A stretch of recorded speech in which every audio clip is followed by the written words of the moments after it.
This is my review of The Last Saiyuki Chapter 2, for someone else's sake. So right off the bat, just this opening page, there is such a difference between Ryu's dad in the past and him now. For one thing, he's missing an eye, which hasn't been explained yet, but I'm assuming some kind of monster took it out.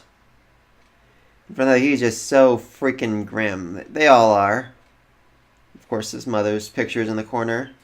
Again, I'm fairly certain she was also killed by a giant monster, and that's going to cause a rift between Ryu and Kohoru at some point down the line. Right off his bat, his father tells him that he is literally the only person who can do this, and he is the only means of saving the entire world. Which, again, raises a lot of questions for me. For one thing, why don't they just kill her? Again, I know that sounds like a horrible thing to suggest of killing this blind, crippled young girl, but she summons monsters. She should die. Seriously. I mean, I don't think she'd be all that opposed to ending her own life, since she's so terrified of hurting other people. But anyway, he also says that not only does he not want to tell him, but he can't tell him everything. Which, again, questions. Does that mean that there is some kind of secret that if he finds out will put him in more danger? I mean, his Mayu box has already been opened, so monsters already come now. Is there some kind of second Mayu box where he learns the full truth? He'll die? Or something crazy like that? I am not sure. Anyway, then he punches his father in the face, and then kicks him a bunch. Seriously, I know I say he was a bad father, like all of last chapter, but he just really gets the crap beaten out of him this time. He gets punched, he gets kicked, he gets hit in the ribs multiple times. I think he's a terrible father and all that, but I'm sure he has his reasons. I really don't think he deserves this much abuse. Anyway, then Kohoru escapes, and as it turns out, she can fly in command and pass through walls. And I really wonder what else she can do. But she didn't do that, even to the point of getting heat stroke, because she was afraid someone would see her and a monster would be summoned. Seriously, think about that for a moment. She suffered heat stroke in the burning heat when she could have very easily just disappeared. She could have gone through the walls and into a nice, dark, quiet place where heat wouldn't have gotten to her. But she didn't because she was that afraid of hurting somebody else. Likewise, the first thing Ryu thinks about is he's concerned that it hurt her feelings even after learning she summons monsters. Which just proves that they are both just utterly selfless to a ridiculous fault.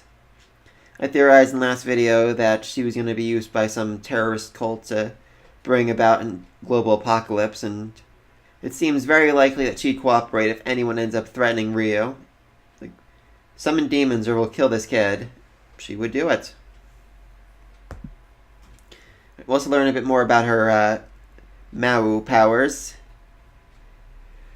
Essentially, everybody has a box of fears or a monster egg, and she has the ability to open that box to make people see their own monsters and bring them to life.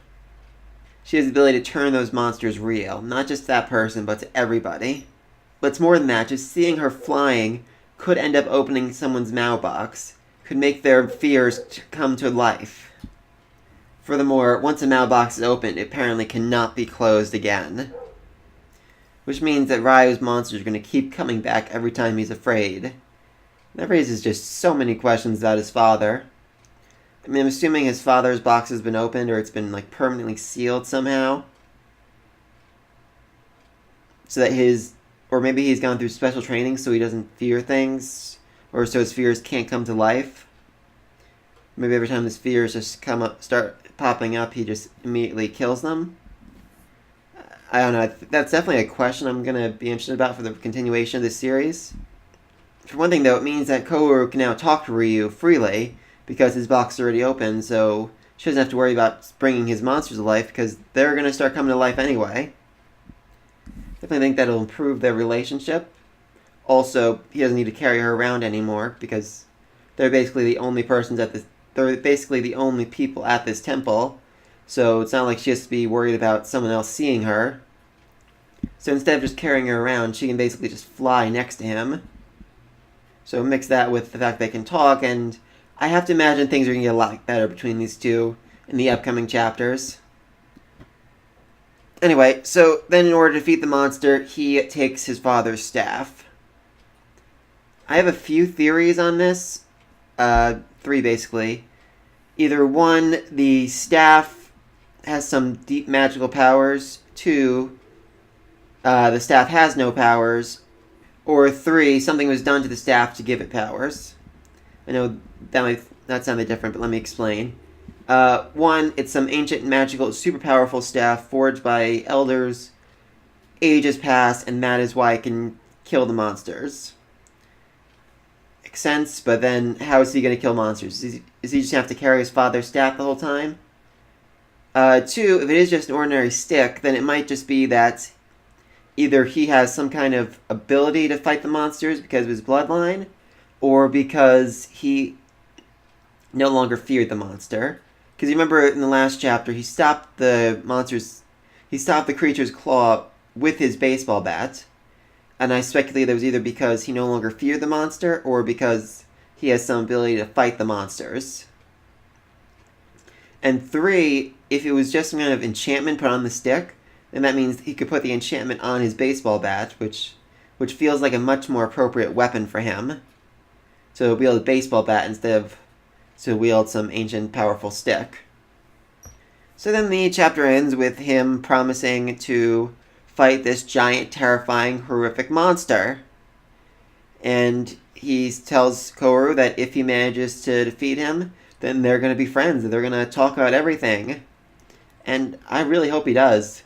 I'm really hoping that he is successful. He manages to beat this monster, he manages to overcome his fears, and then next chapter, or the one after that, they actually had a chance to talk back and forth. She can explain what she's feeling when she needs something instead of just relying on a bell.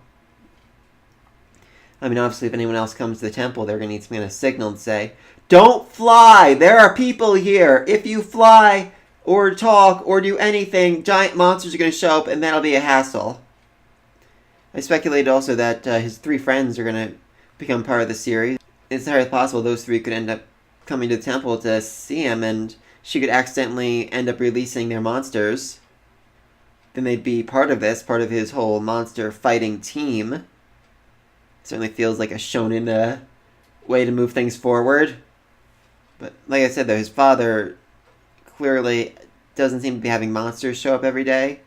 And I can't imagine it's just because his father doesn't feel fear at all. He's certainly afraid of his son getting hurt. I have to imagine he's a little bit afraid of Koharu, especially since I think she might be responsible for the loss of his eye and the loss of his wife.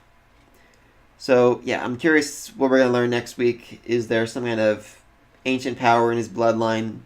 Is it just confidence? How is he going to keep fighting these monsters down the road? And until then, peace.